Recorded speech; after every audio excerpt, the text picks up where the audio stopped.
All right, good evening. So it's going to do a weather briefing. Obviously, we have a lot to talk about with the upcoming severe weather event. Also, just flooding potential, I think, is going to be a big concern, especially across the mid-South, mid-Mississippi Valley into Tennessee, parts of Mississippi, Alabama, and into Georgia, mainly into Saturday.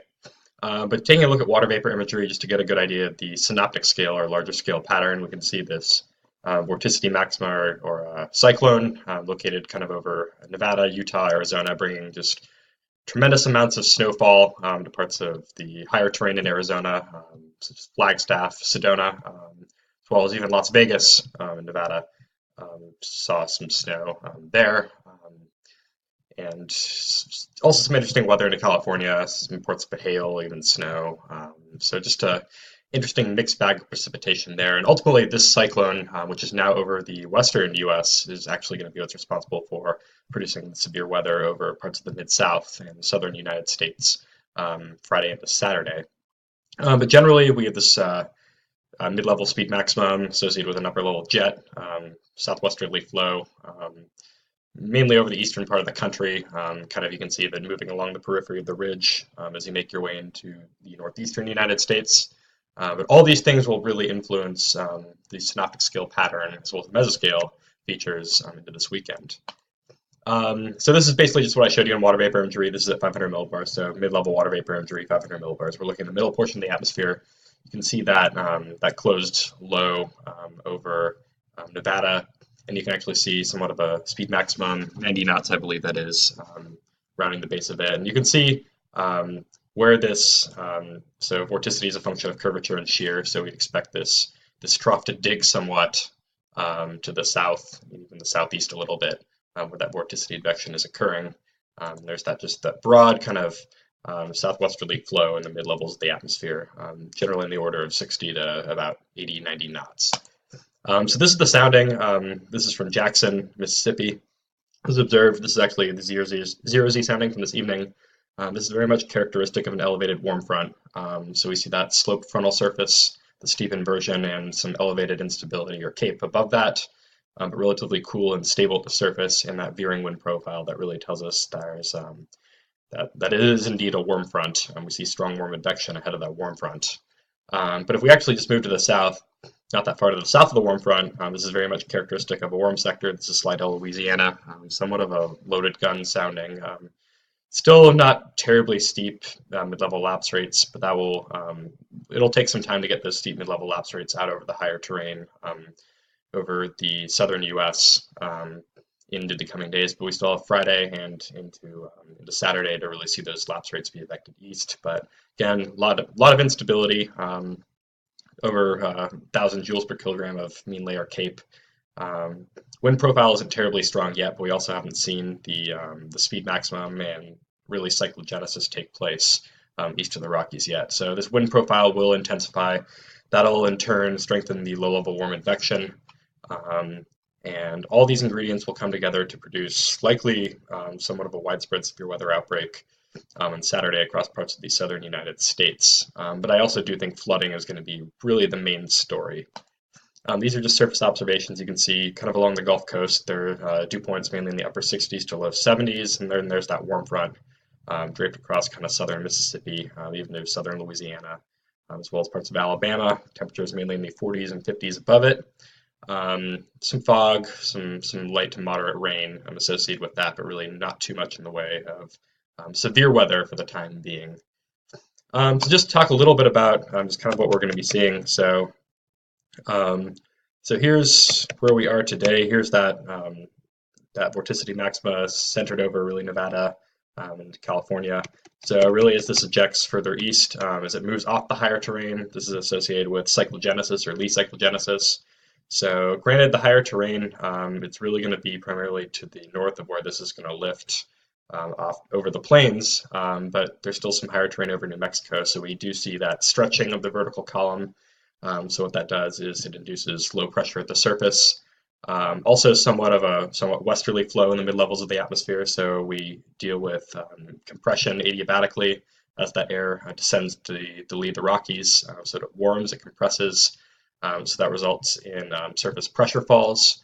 And if you kind of imagine a cyclonic circulation in the lee of the Rockies or a counterclockwise circulation in the lee of the Rockies, that induces really widespread southerly flow across much of Oklahoma, Arkansas, Tennessee, parts of the South.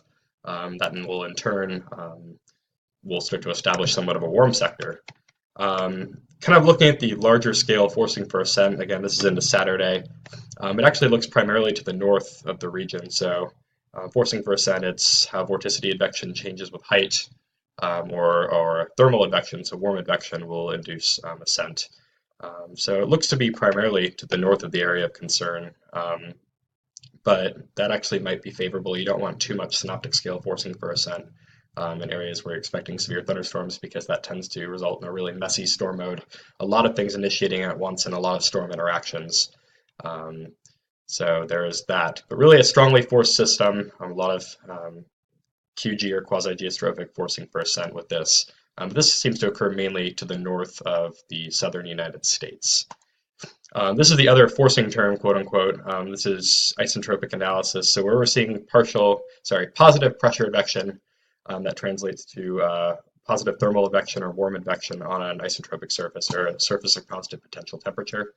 So where these wind barbs are pointing from areas of higher pressure to areas of lower pressure, this is where we're seeing that isentropic ascent or warm advection. And you can see just really a prolonged area and duration of this warm advection. You can see wind barbs are pointing from, say, 900 millibars over the Gulf to 750 millibars over Tennessee. So, and that's just really lasting all throughout Saturday. So really a lot of warm advection. It's going to be prolonged. We're really going to be able to bring in a lot of moisture off the Gulf and up over the southern U.S. and even into parts of the Midwest where dew points might even reach 60 degrees across parts of Illinois. Those details will need to be sorted out later. Kind of depends on where that warm front, how far north it's going to make it, how far north it stalls out. But ultimately, we're establishing a pretty broad warm sector over much of the United States. And this makes sense. If we actually move up in the atmosphere, we're going to move to the 250 millibar winds. We would expect here kind of between at the inflection point between a trough and a ridge, this is where we're experiencing ageostrophic wind, the divergence of the ageostrophic wind. So that, of course, induces rising motion, surface convergence, and low pressure. And that's really how we establish a surface cyclone to begin with, is through these upper air processes. So this is also kind of looking at the lower levels, going to tie in some more mesoscale features here as well. This is at 850 millibars, so we're looking roughly 1.5 kilometers above the surface here. Also a low-level jet, very much synoptically driven across the southern United States into Saturday evening. So what the low-level jet does, not only does it transport moisture north, but it also increases the low-level storm relative helicity, or vorticity that's purely streamwise, so it's oriented in the same direction of the storm relative winds. So really that's vorticity that's being able to be stretched by an updraft.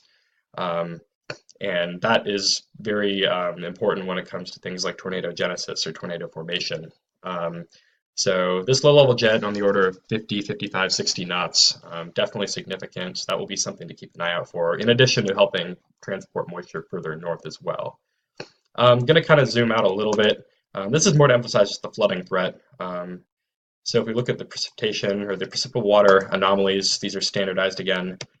Values for almost 3 to 4 standard deviations above the climatological value, across the Ohio Valley as well as the Tennessee Valley, Saturday into Sunday. So flooding will definitely be a threat with these, with any storms that form. So just a lot of moisture, anomalously high moisture for this time of year. So this very much, this could become a problem. This might even be a bigger issue than the actual severe weather, depending on how storms evolve. But flash flooding can't be underestimated. This definitely needs to be considered one of the primary hazards associated with this weekend and the thunderstorms and overall precipitation event unfolding this week. So this is the 2-meter equivalent potential temperature, theta E. So actually what it shows is this tight gradient here where winds shift from more southerly or southeasterly even to more southwesterly. This is actually kind of a pseudo dry line feature that's going to push east across Mississippi and Louisiana sometime in the afternoon on Saturday into the evening. The cold front is actually well over Oklahoma, and eventually this cold front moves east where we see that those winds shift out to northerly. So we really have a dry line and we have a cold front to deal with, and both of these features could very much initiate thunderstorms. I don't know what happened to my tabs here, but this is just a sounding that I cherry picked. This is 18Z or 12 noon Central Time on Saturday. This is roughly somewhere across central Mississippi, but again, it's pretty moist, so a lot of moisture. We have 1.53 inches of precipitable water. Again, this is a forecast sounding. This is the GFS, so probably will want to take a look at some mesoscale models as we move closer to the event into tomorrow. But really just a strong synoptically forced system, some instability, and as we know with southeastern U.S. Severe weather events, the Cape isn't usually as high as, say, events across the southern Great Plains. It can be high, but it's not high in this case. But generally kind of a skinny Cape profile, moisture dew points in the upper 60s. But this the wind profile is pretty substantial for tornadoes. Really, we have a lot of low-level veering, storm relative velocity, and that low-level jet that's definitely contributing to that. So with that being said, these this will likely evolve over the next 24 hours to 48 hours. So stay tuned to your local weather service office. They're the best in the business, as well as the Storm Prediction Center. And hopefully this provided at least some sort of insight on what to expect.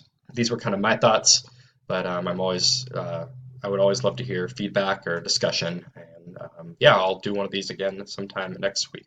All right, have a good evening.